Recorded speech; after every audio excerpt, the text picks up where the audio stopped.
Salah satu ukuran cinta kita kepada Tuhan adalah cinta kita kepada firman yang tertulis dan kepada firman yang hidup. Shalom, jumpa lagi dengan saya dalam program Bina Khotbah episode ke-72. Kali ini kita akan belajar cara membangun kecerdasan spiritual. Jangan lupa subscribe dan pencet loncengnya channel YouTube saya ini. 3 cara membangun kecerdasan spiritual.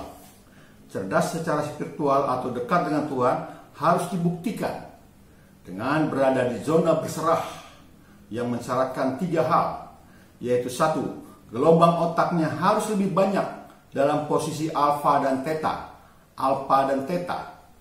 Kedua, sistem perkabelan otaknya, neuropeptid, serasi dan memunculkan perasaan tertentu kepada Tuhan. Ketiga, tubuh harus cukup mengandung hormon serotonin, endorfin, dan melatonin dalam komposisi yang pas. Dalam kondisi itu, maka dengan sendirinya ciri-ciri kecerdasan spiritual, emosional, spiritual quotient, SQ, akan muncul. Tanpa ketiga syarat itu agak sulit dipercaya. Misalnya seorang mengaku dekat dengan Tuhan, tetapi hormon di tubuhnya dominan kortisol, yaitu hormon yang muncul pada saat orang stres. Bagaimana mungkin? Seseorang yang dekat dengan Tuhan mestinya lebih banyak berada dalam kondisi bersaat teduh, kondisi rileks. Hormon di tubuhnya pasti hormon yang bagus, seperti hormon DHEA, serotonin, endorfin, dan melatonin. Mempelajari kecerdasan spiritual tidak bisa begitu saja lewat buku, karena hasilnya hanyalah pemahaman kecerdasan spiritual lewat logika. Apalagi kalau membacanya sambil stres. Akan lebih efektif jika menggunakan brainwave technology. Apa itu? Akan dijelaskan nanti.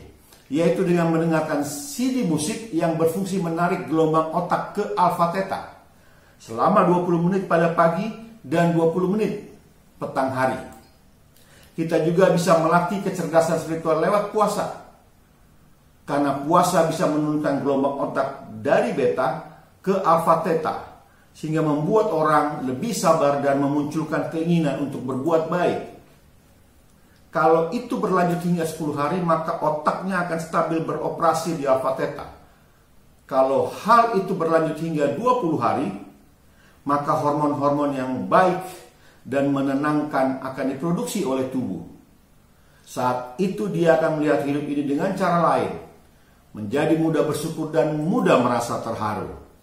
Memunculkan perasaan mudah bersyukur itu penting sekali, karena rasa syukur bisa diartikan sebagai kemampuan menikmati hidup apapun kondisinya. Sehingga susah atau senang, rasanya tetap nikmat. Rasa syukur yang benar, dalam arti betul-betul menghayati nikmatnya hidup, juga sangat membantu memunculkan kecerdasan spiritual, SQ, spiritual quotient. Sedari awal selalu tersebut atau disebut gelombang otak atau brainwave. Apakah yang dimaksud dengan gelombang beta, gelombang alpha theta, delta? Kita akan bahas besok pada Bina Khotbah 73.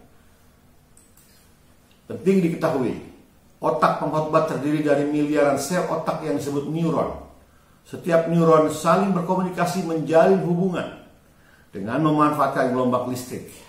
Gelombang listrik yang dikeluarkan oleh neuron dalam otak inilah yang disebut gelombang otak atau brainwave. Besok kita akan membahasnya.